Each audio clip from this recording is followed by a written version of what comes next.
Thank you all for joining us today. Before we commence today's session, we would like to acknowledge the Aboriginal and Torres Strait Islander peoples as the first peoples, educators, and innovators of this country, and pay our respects to the traditional owners and elders, past and present, of the land on which we stand today.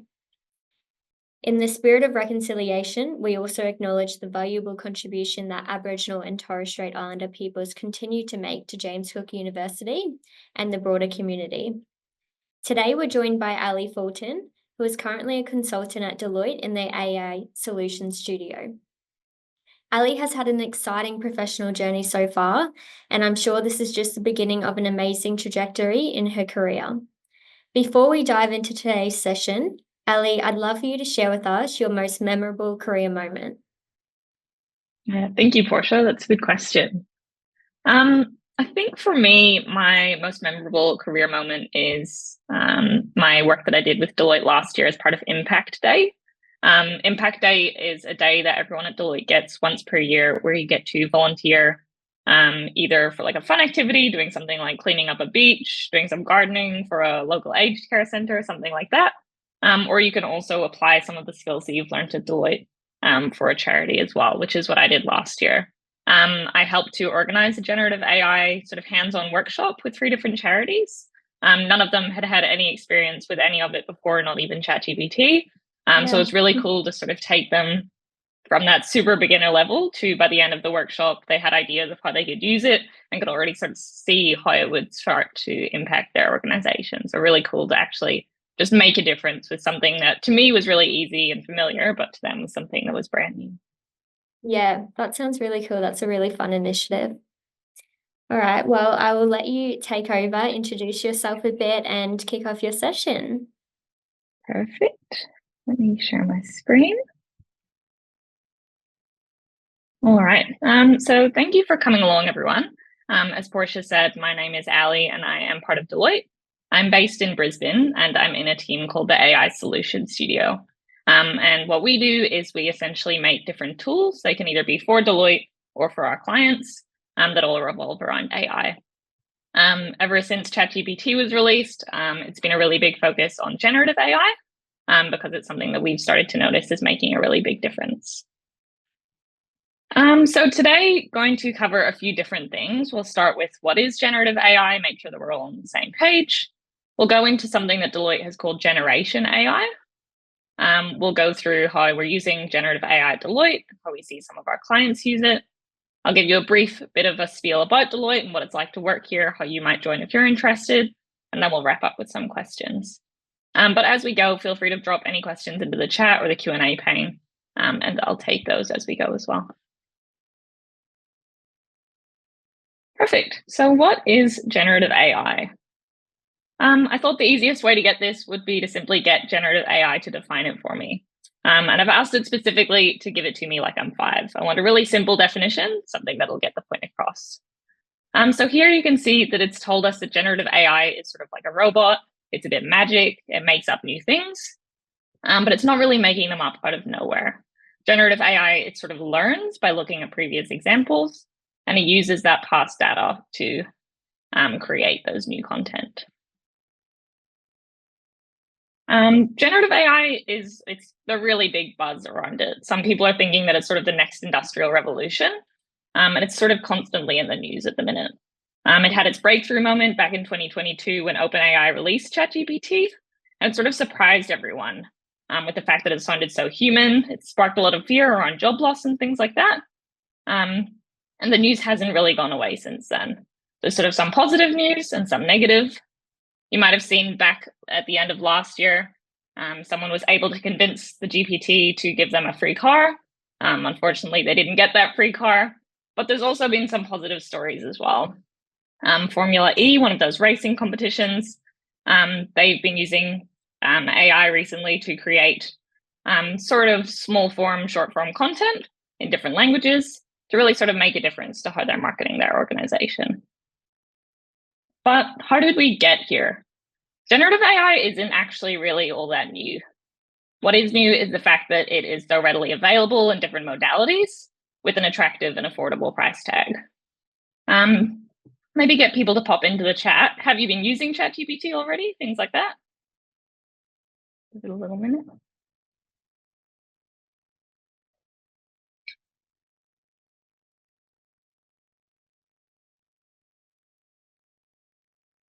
Yeah, cool. So I'm guessing most of you have.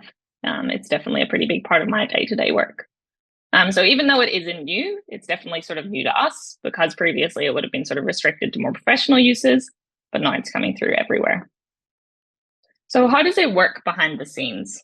I'm guessing that a lot of you have already heard of large language models. This is the big amounts of data that the generative AI is trained on. When the user submits a prompt, that's their sort of little chat as part of a conversation, then the AI looks at all of the previous data that it's used to generate new things by predicting what the best, most likely response is to the question. It can also generate things in different modalities. It doesn't always need to be text. We're seeing lots of image models coming through. Code generation is a really big thing for my job as well. Different speech content. There's things that can create podcasts for you, stuff like that. And also video. There's that sort of video of the cute Labrador puppies. There's been a big one going around recently. In terms of the tools that we have around generative AI, the big ones that we think of are things like Microsoft, OpenAI, Anthropic, things like that. But behind the scenes, there are lots of other different organizations that make use of these bigger models. The reason for that is because these large foundational models, they're really big and expensive to host and create. So rather than everyone creating their own ones, they simply rely on the bigger ones that are available. As we speak, the market is growing day by day, and we expect that there'll be much larger companies as we sort of get some acquisitions of some of these smaller ones as well. So let's jump into some of the common misconceptions around generative AI. One big one is that generative AI will replace human creativity. The thing that sort of causes this one is the fact that we see generative AI sort of reproducing art. It's creating art that sometimes looks better than human art. But at the end of the day, generative AI can't replace human creativity. While it can generate new ideas and possibilities, it is still limited on the data that it is trained on and the algorithms that it uses. For human creativity, it's not really limited by those factors, and we can come up with new things on our own. So in summary for this one, it can enhance and boost human creativity by sparking new ideas, providing inspiration, things like that, but it's not going to replace it altogether. Another misconception is that it's quick and easy to deploy. But this is sort of because it seems so fast to respond and things like that. It's been adopted really quickly, but deploying it for our own use isn't necessarily quick and easy. There's some options here, but to make something really complex, well-tested, things like that, you do need to take time to do it, make sure that it's working properly and things like that. Also, sort of preparing that data set to train your AI on can also be a really big and time-consuming step as well. Another misconception that we see a lot of in the news, especially, is that AI is going to take over the world. This one is a really common misconception. It's perpetuated by news and books and things like that. But at the end of the day, generative AI is only really as dangerous as the humans who create and use it. It's important to remember that generative AI is a tool that can be used for both good and bad purposes. Just earlier this week, there was a Japanese man who was convicted of creating a virus with the help of generative AI. But as long as it is developed and used responsibly, there are no reasons to fear it. We're seeing a lot more guardrails be put in place as well to sort of stop it from generating that sort of negative content as well. And then finally, generative AI is accurate and unbiased. This isn't necessarily the case either. It's not infallible and it can make mistakes, especially due to the quality of the data that it's trained on. We like to think of it as garbage in, garbage out. If we train it on bad content or we use bad prompts, then the output will reflect and learn those biases. Part of the issue here is the fact that generative AI is really confident in its responses. It'll always think that it's correct, even if it isn't necessarily. This is what we like to call hallucination. So whenever it's making up things that aren't 100% true. In terms of some of the risks of generative AI, that inaccuracy and bias are some of the big ones, but IP violation is also a really big one. Because the AI models are built on sort of large sets of data behind the scenes, it can be sort of risky if they don't actually have the permissions to be using the data there. Privacy is also a big issue in terms of the fact that AI applications leverage global data, which raises some legal questions in terms of transferring data, things like that. And also the fact that there could be personal information held by different organizations, which could be sort of exposed to that risk in being used with generative AI. And finally, there's sort of the ethical issues that we raised before as well. But in saying that, there's obviously a lot of benefits, and that's why we're seeing it get used so often and across so many different areas. In terms of accelerating content output, we're able to do things faster, we can get more content, we can go through many different drafts and things like that. It can be quite cost efficient. It's better to have people focusing on the higher order tasks and get the AI to do the smaller things. And it can also improve customer and employee experiences as well.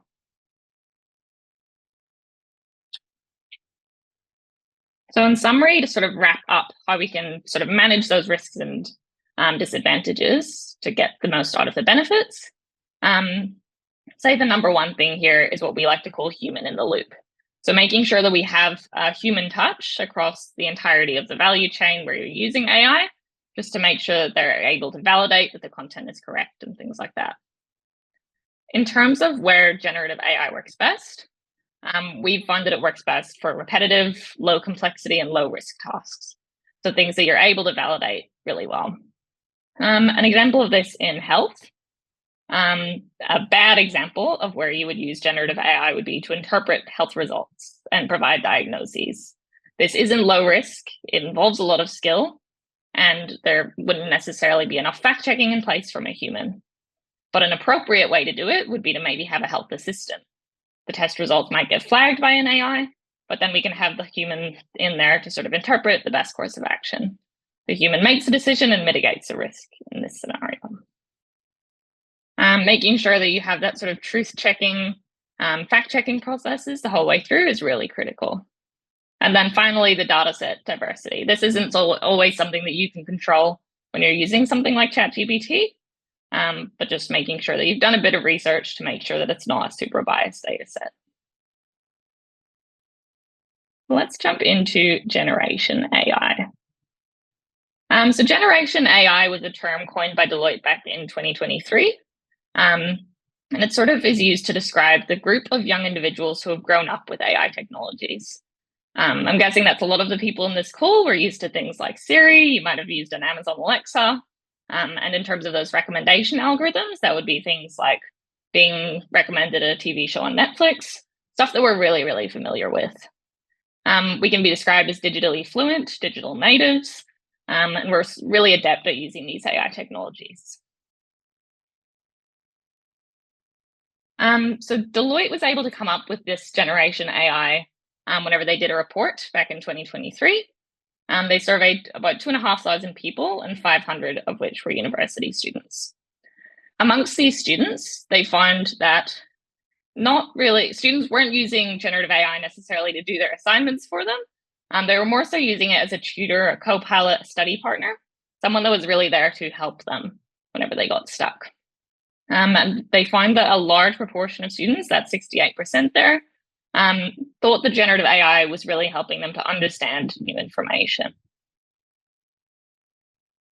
Back at this 2023 survey, they found that 58% of students were already using generative AI regularly, compared to only 32% of employees who were in the workforce. And what this really shows us is that as these students graduate and move into the workforce, there will be a really big shift in terms of the use of AI and the fact that these students will be expecting to use AI whenever they get into their jobs as well. Amongst those younger workers that were already in the workforce, they found that people were 3 times more likely to be using generative AI as a younger worker compared to those people who were at the later stages of their careers. And it was having a really big impact as well. People that were using generative AI daily were saving about 5.3 hours per week, which is a pretty good and exciting number because it does bring us that one step closer to a 4-day work week, which is nice. But unfortunately, only 32% of those people using GenAI thought that their manager was aware. This is a really big issue because of some of those risks that we mentioned previously. because it means that the businesses aren't able to manage these properly because they don't know what's going on behind the scenes. As a follow-up to that 2023 report, Deloitte released another one earlier this year, and they found that there was a 6% increase in employees that are using GenAI. And of the people that had been using it previously, 64% are using it even more, which is really good to see. Unfortunately, there has been an increase in the number of people that think their manager are aware of their GenAI use as well. Unfortunately, though, businesses on the whole aren't really ready for GenAI. Only 20% of employees believe that their company was fully leveraging it to the best of their abilities, and only a total of 15% of businesses had either restricted or banned GenAI use, which isn't really the right way to handle it. Another interesting figure was the fact that Australia is 13% behind the Asia Pacific average.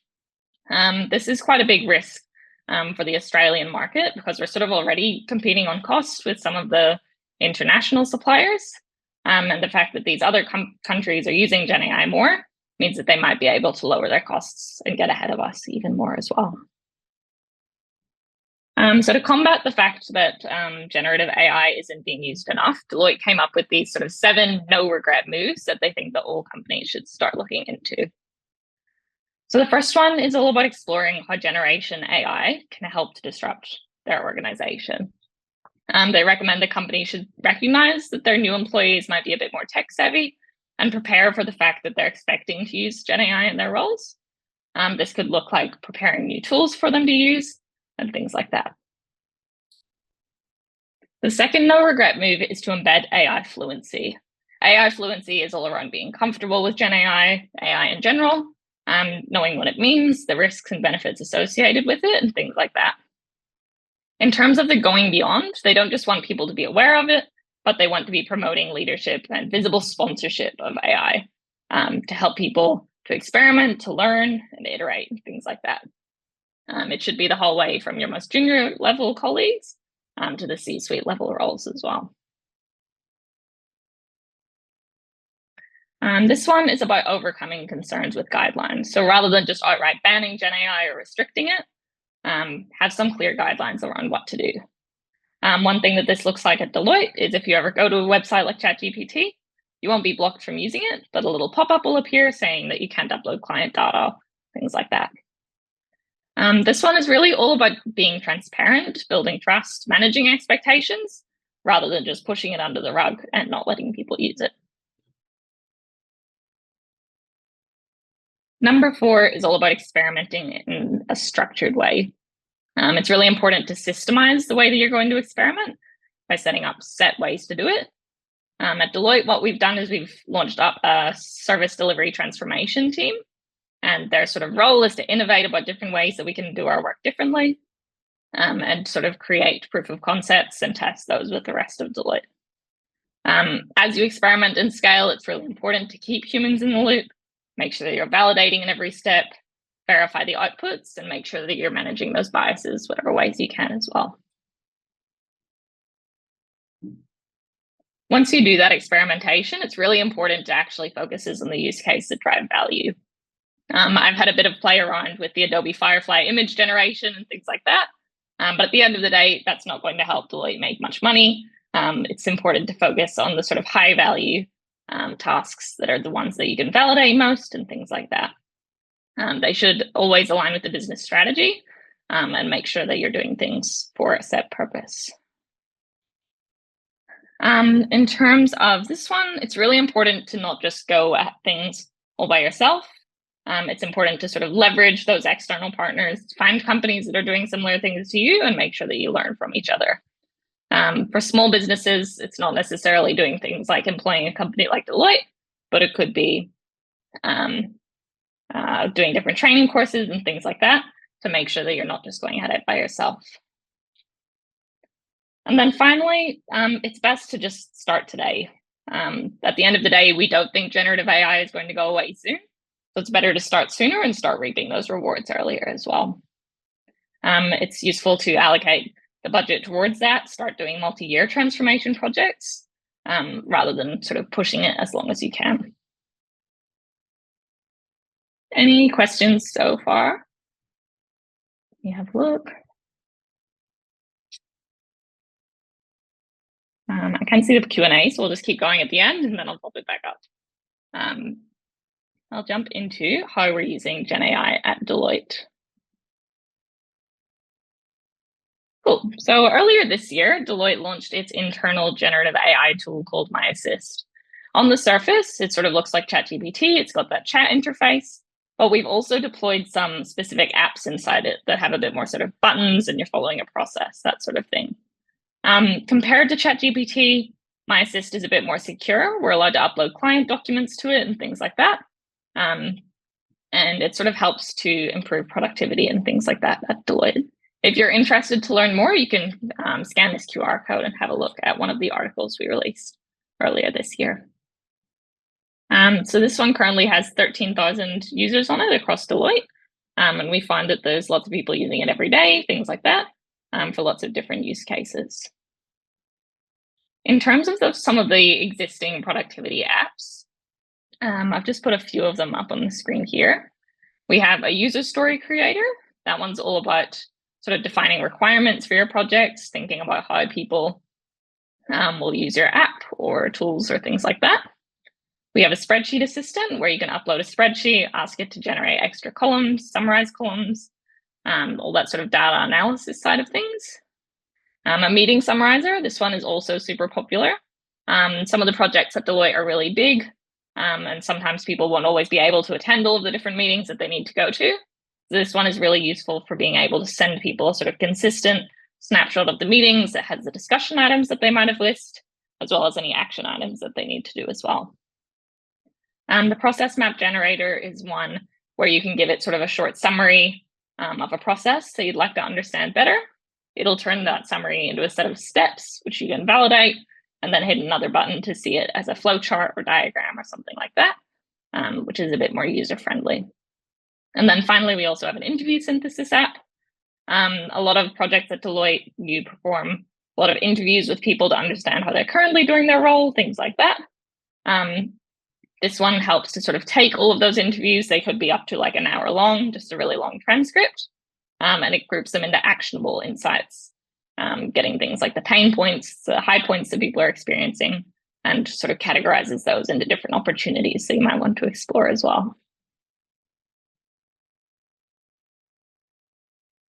In terms of how we're using My Assist, we also have a general chat. So this is something that really just looks a lot like ChatGPT. You're chatting back and forth. But as part of this, we can also attach documents. This is really useful for being able to filter through really large documents with vast content. I use the general chat to help create this PowerPoint. I had read the Generation AI report last year, but now I just wanted to get those key stats back. So I was able to ask for those, retrieve them, and then validate them. Language is also a really big use case.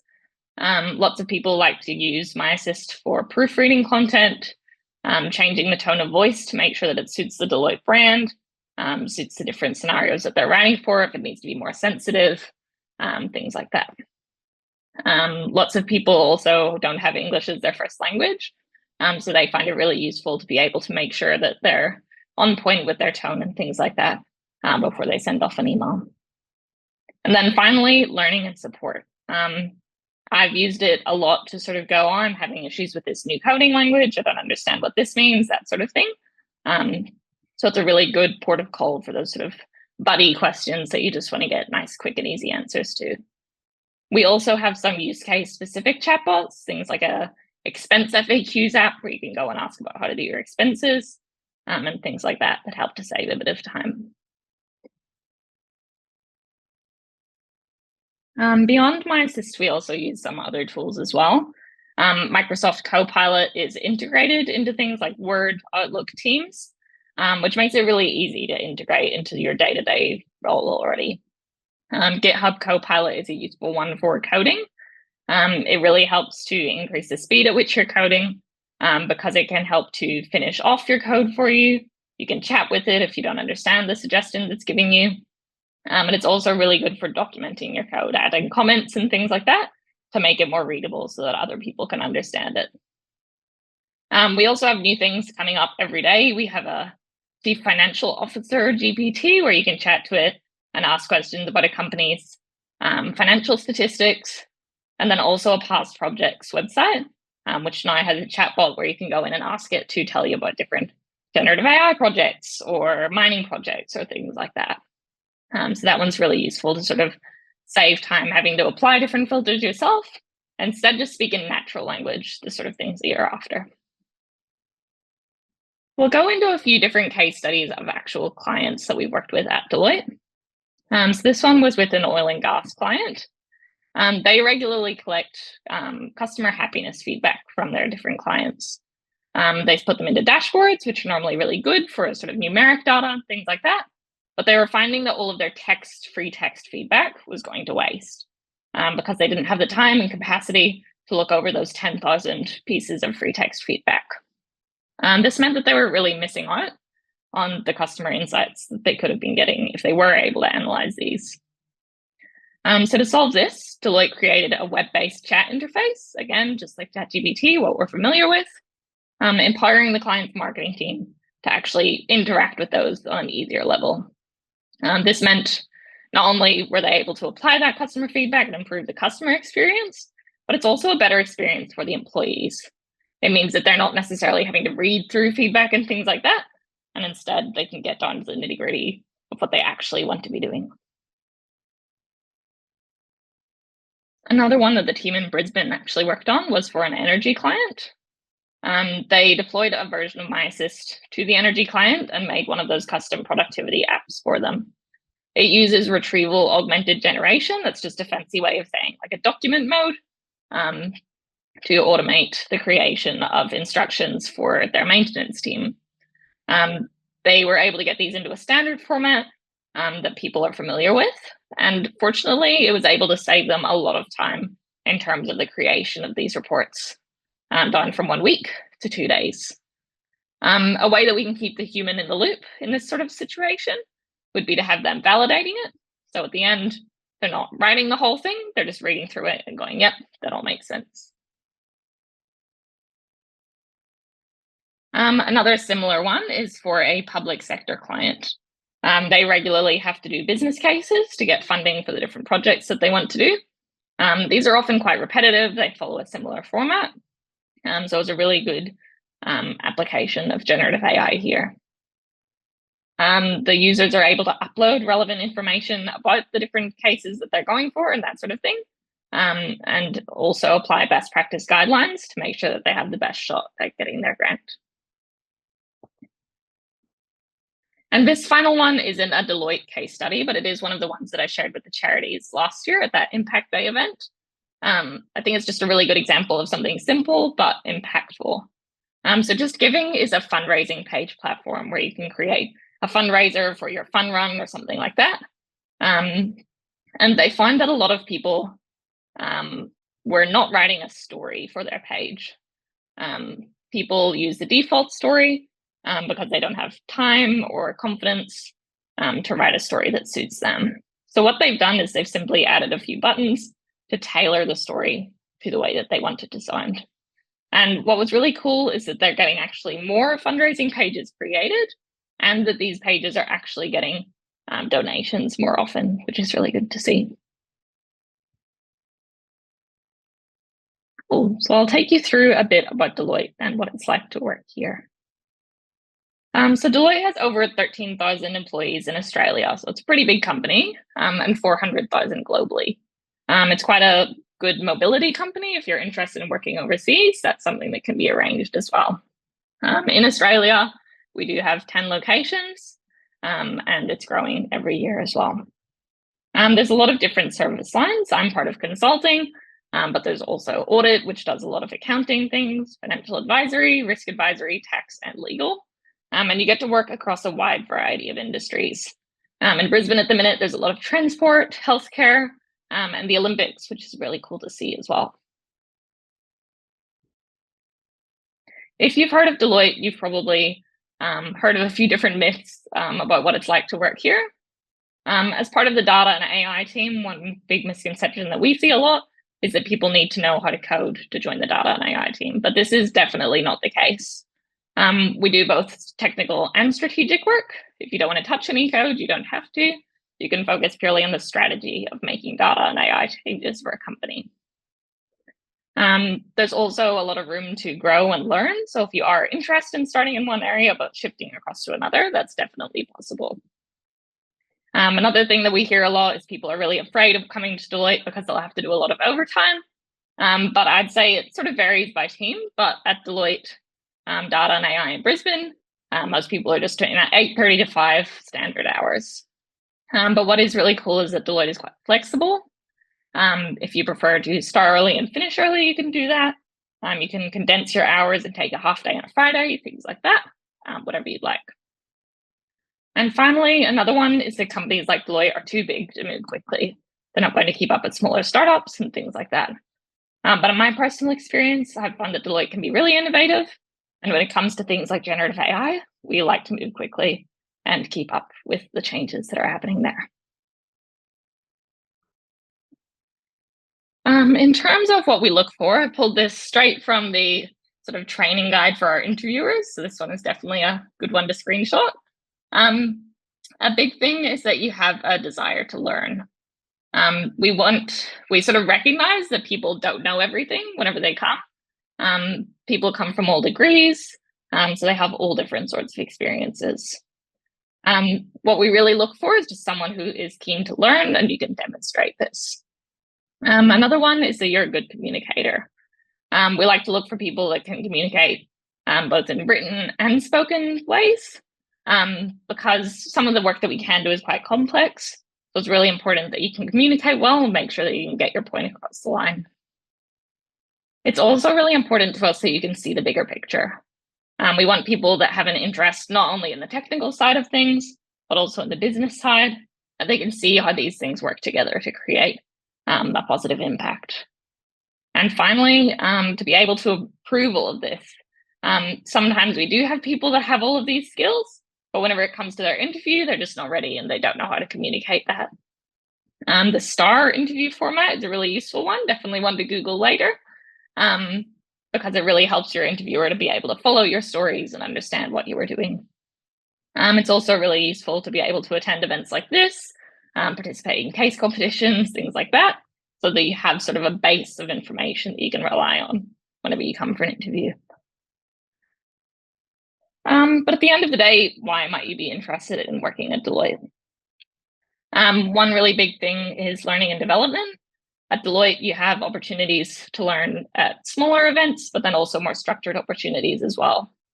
For our grads, we sort of have a week or 2 weeks of training, depending on which team you join, and sponsored certification across all different ranks as well. There's lots of drop-in events on different topics. A lot of them have free food, so that's always really nice. Team and office events are always a big thing as well. We have drinks in the kitchen every Thursday, quarterly events like trivia, leadership breakfasts, as well as a big end of financial year party as well. So those are always really fun ways to connect with people. And we also have social sport picking up across all of the different offices as well. We participated in social netball. We weren't very good, but it was good fun. Impact Day, as I mentioned before, is a really good one. At my first Impact Day, I worked with Orange Sky. They provide laundry services for the homeless. And we help them to sort of brainstorm new revenue streams and things like that. And then finally, we also have Deloitte Flex. This one is the best one, in my opinion. You get to work on your own terms, really, is what this is all about. You can work from the office, online, wherever you want, really. So what I did at the start of this year was I drove all the way up to Bundaberg and worked there for a week and got to see the turtles hatching, which was very cool. So if any of this does sound good to you, applications will probably be open in March next year. For people graduating in 2025, you'll be looking at the graduate program.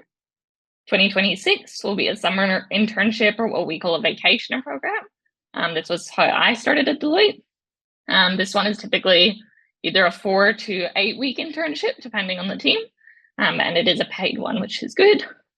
And then finally, for 2027 graduates, we have the Me at Deloitte program. This one is a different sort of thing. It's a 1-day program, 2 days depending on where you're at as well, where you get to explore all of the different teams at Deloitte and think about where you might want to work. I will wrap up there and take questions. Definitely feel free to connect with me on LinkedIn if you have questions that you don't want to ask in front of everybody else, but keen to hear if anyone has any thoughts.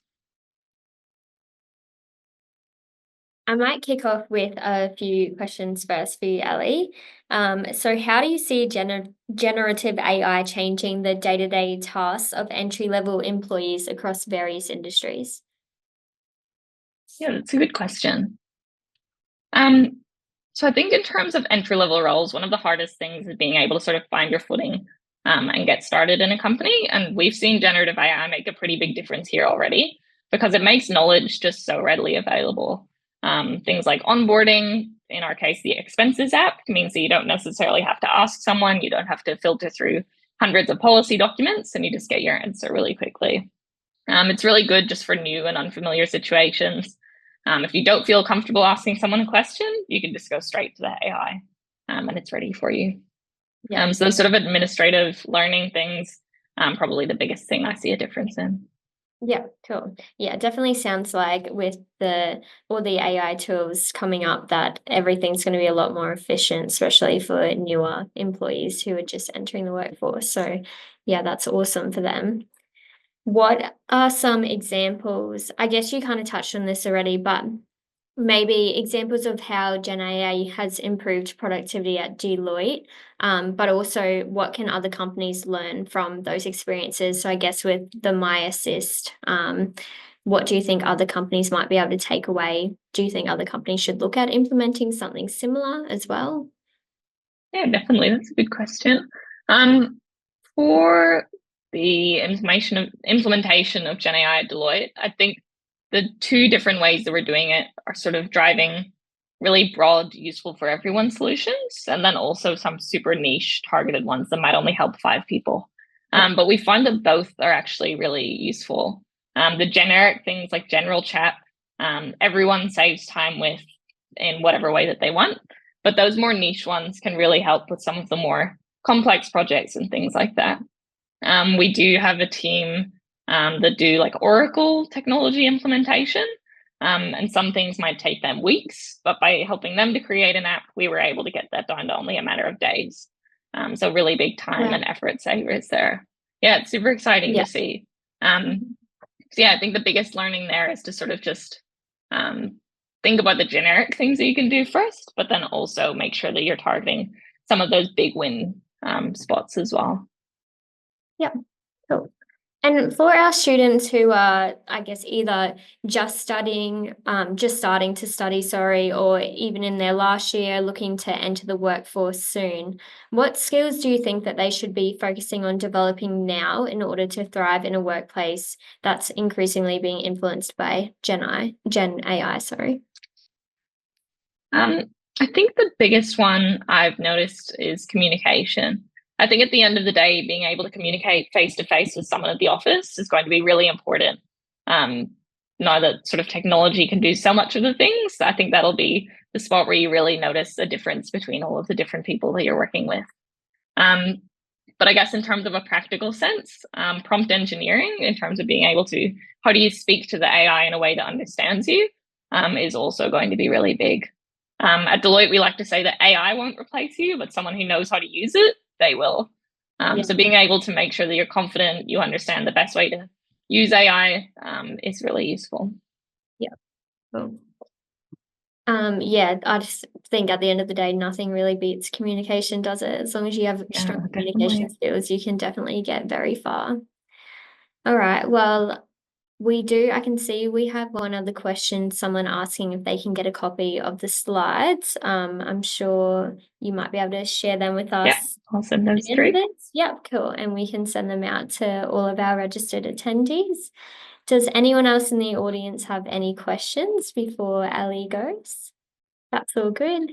Well, as Ali mentioned, if anyone wants to reach her outside of this, definitely make sure you connect with her on LinkedIn and send her a message there. Otherwise, thank you so much, Ellie, for coming today and taking the time. It was definitely very insightful. I know I learned a lot about Gen AI. It's funny, it's like one of those tools that you use. I mean, I'm sure most of us you use every day, but you never really think so far into it of how it was created or the impact that it's actually having. And it's certainly having a massive impact on so many industries. So, yeah, it was really interesting to learn more about it today. Thank you for coming along. Thank you for having me.